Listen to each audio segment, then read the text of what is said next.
제49장.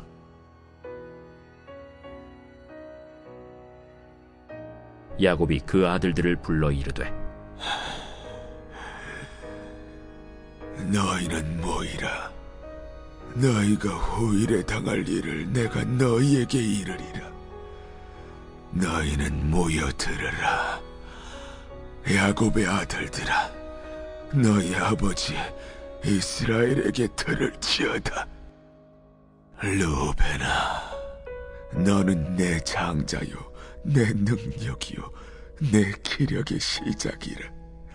위풍이 월등하고 권능이 탁월하다마는 물이 끓음 같았은즉 너는 탁월하지 못하리니, 내가 아버지의 침상에 올라 더럽혔음이로다. 그가 내 침상에 올랐었도다. 시므온과 레위는 형제여, 그들의 칼은 폭력의 도구로다. 네호나 그들의 모의에 상관하지 말지어다. 내 영광아, 그들의 집회에 참여하지 말지어다. 그들의 분노대로 사람을 죽이고 그들의 혈기대로 소의 발목 힘줄을 끊었음이로다. 그 노여움이 혹독하니 저주를 받을 것이요, 분기가 맹렬하니 저주를 받을 것이라. 내가 그들을 야곱 중에서 나누며 이스라엘 중에서 흩으리로다. 유다야, 너는 내 형제의 찬송이 될지라. 내 손이 내 원수의 목을 잡을 것이요, 내 아버지의 아들들이 내 앞에 절하리로다. 유다는 사자 새끼로다. 내 아들아, 너는 움킨 것을 찢고 올라갔도다. 그가 엎드리고 웅크림이 수사자 같고 암사자 같으니 누가 그를 범할 수 있으리야.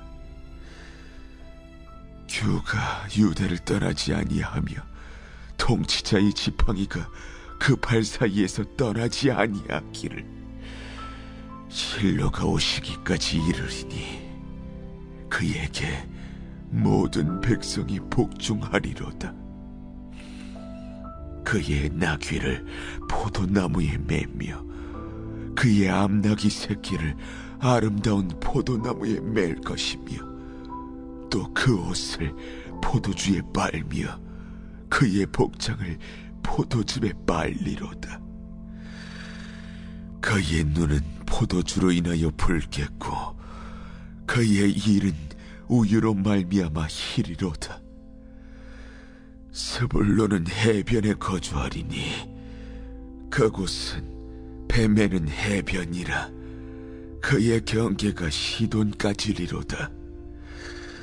이사갈은 양의 우리 사이에 꿇어 앉은 건장한 나귀로다. 그는 쉴 곳을 보고 좋게 여기며 토지를 보고 아름답게 여기고 어깨를 내려 짐을 메고 앞제 아래에서 섬기리로다. 다는 이스라엘의 한 지파같이 그의 백성을 심판하리로다. 다는 길섭의 뱀이요 새길의 독사로다. 말굽을 물어서 그 탄자를 뒤로 떨어지게 하리로다. 여호와야, 나는 주의 구원을 기다리나이다. 갓은 군대의 추격을 받으나 도리어 그 뒤를 추격하리로다. 아셀에게서 나는 먹을 것은 기름진 것이라. 그가 왕의 수라상을 차리리로다. 납달리는 노인 암사슴이라. 아름다운 소리를 바라는도다. 요셉은 무성한 가지, 곧 샘 곁에 무성한 가지라. 그 가지가 담을 넘었도다. 활 쏘는 자가 그를 학대하며 적개심을 가지고 그를 쏘았으나 요셉의 활은 도리어 굳세며 그의 팔은 힘이 있으니 이는 야곱의 전능자 이스라엘의 반석인 목자의 손을 힘입음이라. 내 아버지의 하나님께로 말미암나니 그가 너를 도우실 것이요 전능자로 말미암나니 그가 내게 복을 주실 것이라. 위로 하늘의 복과 아래로 깊은 샘의 복과 젖먹이는 복과 태의 복이리로다. 내 아버지의 축복이 내 선조의 축복보다 나았어. 영원한 산이 한없음같이 이 축복이 요셉의 머리로 돌아오며 그 형제 중 뛰어난 자의 정수리로 돌아오리로다. 베냐민은 물어뜯는 일이라. 아침에는 빼앗은 것을 먹고 저녁에는 움킨 것을 나누리로다. 이들은 이스라엘의 12지파라. 이와 같이 그들의 아버지가 그들에게 말하고 그들에게 축복하였으니 곧 그들 각 사람의 분량대로 축복하였더라. 그가 그들에게 명하여 이르되 내가 내 조상들에게로 돌아가리니 나를 햇사람 에브론의 밭에 있는 굴에 우리 선조와 함께 장사하라. 이 굴은 가나안 땅 마므레 앞 막벨라 밭에 있는 것이라. 아브라함이 햇사람 에브론에게서 밭과 함께 사서 그의 매장지를 삼았으므로 아브라함과 그의 아내 사라가 거기 장사되었고 이삭과 그의 아내 리브가도 거기 장사되었으며 나도 레아를 그곳에 장사하였노라. 이 밭과 거기 있는 굴은 햇사람에게서 산 것이니라. 야곱이 아들에게 명하기를 마치고 그 발을 침상에 모으고 숨을 거두니 그의 백성에게로 돌아갔더라.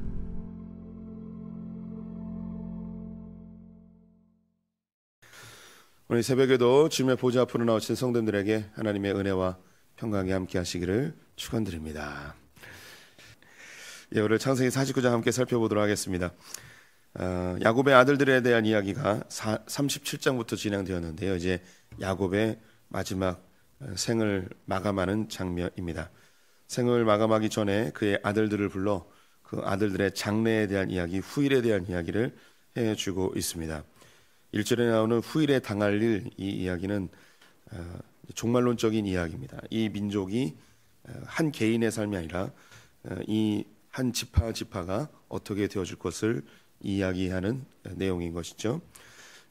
이 12명의 아들들을 한 명 한 명 불러가며 축복을 해주고 있는데요. 전부를 다 볼 수는 없고 이제 주요 인물들만 살펴보도록 하겠습니다. 제일 먼저 나오는 것이 루벤입니다. 루벤에 대한 그의 기대감, 야곱이 루벤을 향한 태도, 이것이 3절에 잘 나와 있죠. 루벤아, 너는 내 장자요, 내 능력이요, 내 기력의 시작이라. 위풍이 월등하고 권능이 탁월하다마는 야곱이 바라봤던 루벤은 자랑거리였던 것 같습니다. 자기 첫 아들이고 또 그의 행동이나 그의 외모나 모든 것이 다 월등했던 참 좋은 장자였습니다. 루벤을 보면 어쩌면 자기 형 에서가 생각나지 않았을까 싶습니다.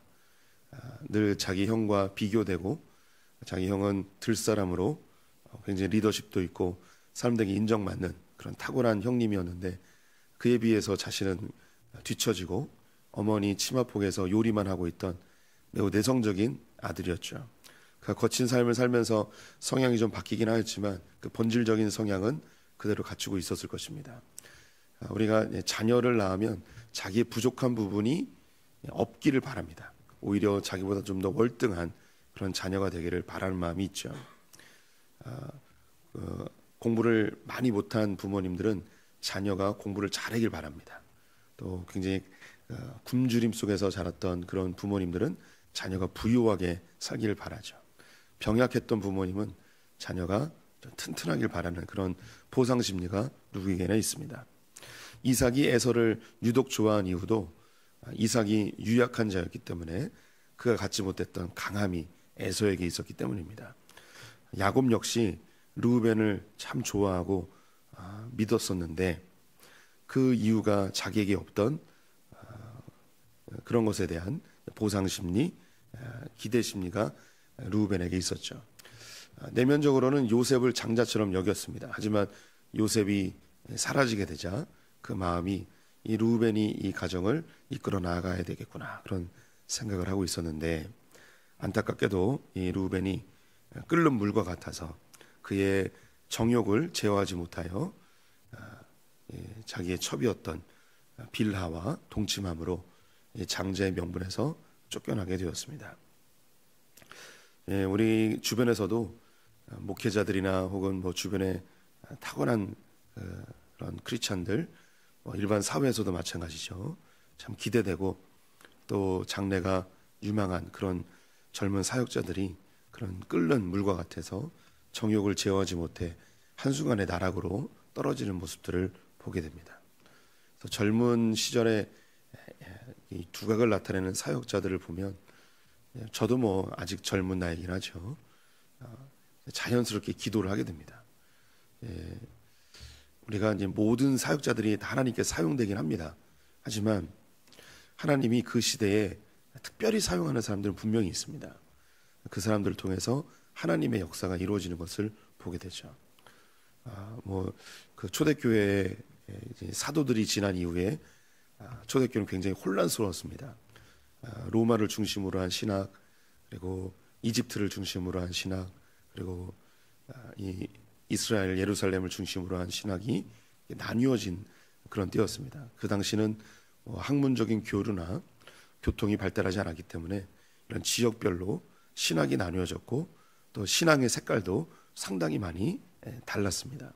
이것들을 하나로 뭉친 탁월한 일꾼이 성 어거스틴이라는 사람입니다. 성 어거스틴이 우리 많이 들어보셨죠? 그의 생애도 유명하지만 성 어거스틴이 중요한 이유는 이 초대교회의 신학을 망라한, 그래서 신학을 다 형성시킨 아주 중요한 인물이죠. 이런 인물들이 있었기 때문에 초대교회의 신학이 하나가 되고 이것이 기독교 2000년 역사의 중요한 방향성으로 제시가 된 것이죠. 또 그 이후에 종교개혁을 일으켰던 루터나 칼빈, 찌빙글리, 존 낙스, 존 웨슬리 이런 사람들, 탁월한 사람들이 있었기 때문에 이 기독교 역사가 이렇게 흘러오게 된 것이죠. 그런 탁월함 뒤에 중요한 또 하나의 요소가 있다면 그 뒤에 기도해주는 중보자들이 있었다는 것입니다. 그리고 통역자들이 있었습니다. 옆에서 이 사람들이 무너지지 않도록 잘 격려하고 위로하고 세워주는 그런 사람들이 있었기 때문에 그 탁월한 사역자들이 끝까지 완주할 수 있었던 것이죠. 한국에도 이런 사역자가 필요합니다. 이런 두각을 나타내는 어떻게 보면 장자와 같은 자가 필요합니다. 우리나라의 길선주 목사님이나 주기철 목사님, 손양원 목사님, 그 이후에는 한경진 목사님, 그리고 김창인 목사님, 이런 분들이 있었죠. 그리고 복음주의 4인방이라고 했던 하용주 목사님, 오카는 목사님, 이동원 목사님, 홍정일 목사님, 이런 분들이 두각을 나타냈습니다. 그런데 지금 이 시대에 기독교를 대표할 수 있는 그런 사역자를 꼽으라 하면 사실 그렇게 두각을 나타낸 사람이 없습니다. 물론 유명한 설교자는 있을 거예요. 유명한 설교자와 한국 기독교의 방향성을 제시할 수 있는 그런 사역자는 좀 차이가 있습니다. 제가 예를 들자면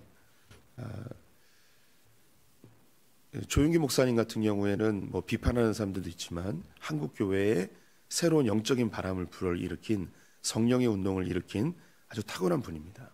그래서 한국교회의 한 방향성을 제시해 주신 분이시죠. 오늘의 교회 하용조 목사님 같은 경우는 우리 성도님들이 알 수 있는 건 뭐 두난노 서원이라는 출판사나 혹은 경배와 찬양이라는 새로운 문화들, 그리고 큐티 생명의 삶 책을 아시죠? 이런 기독교의 예전과는 다른 새로운 기독교 문화의 장을 여는 분이십니다. 지금도 오늘의 교회는 이런 문화의 장을 여는 일에 앞장서 나가고 있습니다. 길을 제시한 거죠. 오카노 목사님 사랑의 교회를 이야기하면 제일 먼저 떠오르는 것이 제자훈련이 떠오르실 것입니다. 한국 사회에, 한국 교회 안에 이런 제자훈련이라는 것이 전혀 없었고 그냥 교회만 다녔었는데 학력이 높아지면서 지적인 욕구가 있고, 그리고 이전에 있었던 단순히 그런 은사주의의 기독교가 아니라 지성이 겸비되어진 기독교 운동으로 확장되는 그런 새로운 방향성을 제시해 주셨습니다. 홍정일 목사님 같은 경우에는 미랄복지재단이라는 그런 이전에 한국교회가 돌아보지 못했던 장애인들을 돌보는 그런 새로운 길을 열어주셨습니다. 이런 그 단지 설교만 잘하는 혹은 대형 교회 목사님이 아니라 이 시대에 한국 기독교가 나아가야 될 한 축을 담당해주는 그런 사람들이 필요한 것이죠. 근데 지금은 유명한 설교자는 있어도 이런 방향성을 제시할 수 있는 기독교 지도자가 없다는 게 사실 안타까움입니다. 그러면 우리 성도님들의 눈빛이 목사님이 하십시오 라는 그런 눈빛인데, 저도 하고 싶습니다. 그런데 주님이 사용하지 않습니다. 주님이 그런 사람이 나타나길 바라죠. 뭐 제가 10년 후에 하나님 어떻게 사용하실지 모르겠지만 어쨌든 지금은 아닙니다. 지금은 제가 그럴 제목이 안 되고 저의 그릇이 있는 거죠. 그래서 저는 사실 굉장히 갈망합니다. 하나님께서 우리 한국 땅에 루터와 같은, 칼빈과 같은, 존 웨슬리와 같은 이런 분들이 나타나서 한국 교회에 새로운 좀 길을 열어주시길 바라는 마음이 있죠. 얼마 전에 미국 교회의 큰 어른인 팀 켈러 목사님이 소천하셨습니다. 이 미국은 지금도 여전히 이런 굵직굵직한 영적인 인물들이 나와요. 단순히 설교를 잘하거나 혹은 교회의 대형 교회거나 이런 분이 아니라 교회가 어디로 나아가야 될지 이런 걸 제시해 주시는 분이죠. 저는 소망합니다. 그런 오늘 르우벤에게 이야기했던 위풍이 월등하고 권능이 탁월한 이런 사역자가 나오길 바랍니다. 더불어서 물의 끓는 물과 같은 그런 정욕을 제어하지 못하는 자가 아니라 하나님께 제어되어지고 절제할 수 있는 그런 탁월한 영성과 또 하나님의 경건함이 함께 겸비된 그런 사역자가 나오길 바라죠. 저 역시 소망합니다. 제가 하나님 앞에 어떤 그릇으로 사용될지는 알 수 없지만 하나님 앞에 월등하고 탁월함과 동시에 절제하고 제어할 수 있는 그런 경건함이 함께 동반되어지는 그런 사역자가 되길 바라고, 우리 성도님들이 또한 저에게 그렇게 기도해 주십시오. 월등함과 탁월함이 있지만 동시에 절제와 경건함이 함께 겸비되어진 그런 사역자가 되기를 위해서 기도해 주시기를 소망합니다. 또 우리 성도님들의 자녀들이 그런 사람이 되었으면 좋겠습니다. 두 번째로 시므온과 레위가 등장하는데요. 그들의 칼은 폭력의 도구다라고 되어 있습니다. 이 폭력의 도구는 사실 번역이 적절하지 않습니다. 옛날의 번역은 잔해의 도구라고 되어 있습니다. 잔해의 도구는 뭐냐면 잔인하게 살인하는 도구입니다. 기계라고 되어 있습니다. 기계. 살인하는 기계라고 한 거죠. 그들이 세겜에서 많은 사람들 죽인 것에 대하여 이야기를 하는 것이죠. 그래서 이들은 7절 후반부에 보게 되면 저주를 받을 것이라 내가 그들을 야곱 중에서 나누며 이스라엘 중에서 흩으리로다. 그들의 결국, 그들의 후일에 당할 일은 그들은 흩어져서 없어진다는 것입니다. 실제로 시므온 지파는 유다 지파 밑에 포함되어 있다가 사라져 버립니다. 소리 소문 없이 그냥 사라지고 유다 지파로 다 흡수가 되어져 버립니다. 또한 레위 지파도 기업을 얻지 못하고 흩어지죠. 그런데 똑같이 살인하는 기계로 취급받았던 시므온과 레위 다 흩어지는데 전혀 다르게 흩어집니다. 태극기에 나오게 되는데 금송아지를 섬겼던 그들을 심판할 때에 레위 지파가 나서서 이 일을 감당하겠습니다 라고 이야기하며 하나님 앞에 헌신하는 모습을 보이게 됩니다. 우리가 실수할 수 있습니다. 우리가 죄를 지을 수도 있습니다. 원치 않는 범죄에 연루될 수도 있습니다. 하지만 그 이후에 내가 하나님께 어떻게 반응하느냐에 의해서 전혀 다른 양상이 나옵니다. 하나님은 목적한 것을 이루십니다. 시므온과 레위 지파를 흩으신다고 이야기했죠. 예, 하나님의 목적은 흩트는 것이었습니다. 그런데 전혀 다른 양상으로 흩어지게 되는 것이죠. 교회도요, 반드시 죽게 되어 있습니다. 교회는 생명체이기 때문에 태어나서 죽게 되어 있습니다. 그런데 이 죽음을 아름답게 죽느냐 아니면 초라하게 처참하게 죽느냐 전혀 다른 겁니다. 많은 교회들이 태어났다가 성장하고 유지하다가 죽습니다. 그런데 어떤 교회들은 만신창이가 되어서 죽기도 하고요. 갈기갈기 찢겨져서 죽기도 합니다. 그렇게 사라진 교회를 경험하신 분들도 있습니다. 어떤 교회들은 무능력하게 그렇게 늙어서 사라지는 교회들도 있죠. 결국은 소수의 나이 드신 분들만 남고 교회 건물만 덩그러니 남아있는 교회들을 보게 됩니다. 사라집니다. 그런데 그냥 그렇게 늙어 사라질 것인가, 병들어 사라질 것인가, 혹은 싸워서 사라질 것인가, 아니면 아름답게 사라질 것인가. 저는 선택할 수 있다면 아름답게 사라지는 것을 선택하고 싶습니다. 소풍교회가 이렇게 분립 이전한 것도 함께했던 하기동에서부터 있었던 성도님들은 제가 누차 말씀드렸는데, 교회가 성장하여서 노화되는 게 눈에 보였습니다. 그러면 소풍교회를 그냥 놔두면 그렇게 늙어서 사라져 버립니다. 근데 제 마음속에는 어차피 사라질 거면 그렇게 늙어서 사라지고 싶진 않았습니다. 많은 교회들이 그렇게 늙어서 사라지는데, 늙어서 사라지는 게 무가치한 건 아닙니다. 하지만 그 늙어서 사라지는 과정 속에 교회는 생명력을 잃고 다툼과 분열이 계속 일어나게 되어 있습니다. 교회가 사람도 오래되면 고집이 세지듯이 교회도 오래되면 고집이 세지고 서로 싸우고 분열만 하게 됩니다. 그것을 알고 있는 저로서는 그렇게 교회를 늙어 사라지게 하고 싶진 않았습니다. 그래서 조금은 불편하고 무모한 도전처럼 보였지만 분립을 통해서 두 교회를 새롭게 탄생시키고 싶은 마음이 있었던 것이죠. 우리의 생애도 결국 조금 더 벌고 조금 덜 벌고 이런 차이는 있지만 결국은 그렇게 다 죽게 되어 있습니다. 그럼 우리는 그냥 그렇게 잘 먹고 잘 살다가 죽었다라고 평가될 것인가, 아니면 하나님께 귀하게 쓰임받고 하나님의 부르심을 받았다라고 그렇게 우리의 인생을 마감할 것인가. 이건 우리 성도님들의 선택입니다. 하나님께 어떻게 쓰임받는가, 대단히 사역자나 목회자가 되는 게 아닙니다. 내가 주어진 그 삶의 현장에서 어떻게 하나님 앞에 반응하며 살 것인가, 그것을 하나님이 알고 내 주변 사람들이 압니다. 평생 주를 위해 섬기고 기도로 섬기고 자녀들을 위해서 눈물의 씨앗을 뿌리는 그런 삶 역시 소중합니다. 그냥 그렇게 죽어 사라지는 인생이 아니라 주님께 쓰임받고 사라지는 인생, 다 똑같이 그렇게 살지만 전혀 다른 인생으로 우리 소풍의 성도들이 사시길 바라고 우리 소풍교회가 그런 교회 되었으면 좋겠습니다.